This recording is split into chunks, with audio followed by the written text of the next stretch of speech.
May share lang ako pera na natanggap ko today.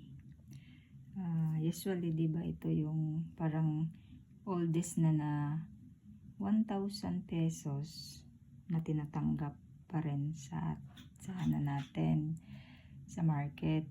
So, itong pera na to is na-release siya is 2018. So, ito yung parang luma na 1,000 pero ginagamit pa rin natin ngayon.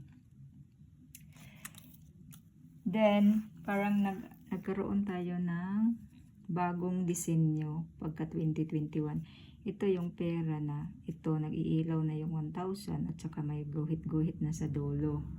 Kada dulo niya. So, yun yung bagong ano niya. Tapos, mas makapal na yung thread niya na security thread. Then, same pa rin siya ng likod. Ganon din yung design niya sa likod. Pagka 2022, may nirelease na naman na bagong pera which is the polymer. So, ganon din yung 1,000 niya, umiilaw yan siya. Tapos, ito na yung itsura ng pera. Tapos, sa likod, ganon na. Pero, same din siya. May Pilipinas. May mapa ng Pilipinas. At saka mga kabebe.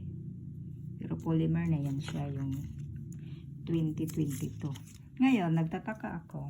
Kasi may natanggap ako pera. Tingnan mo yung year.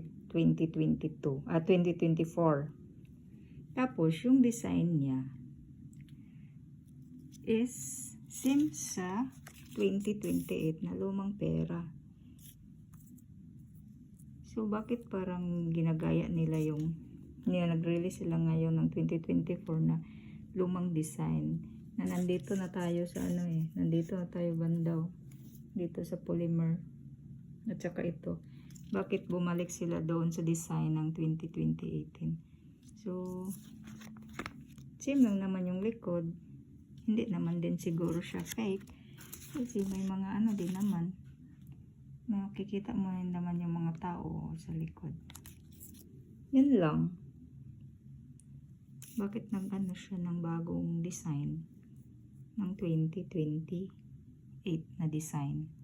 Which is dapat ganito na yung i-release nila, mga ganitong design or either ito polymer. Salamat po!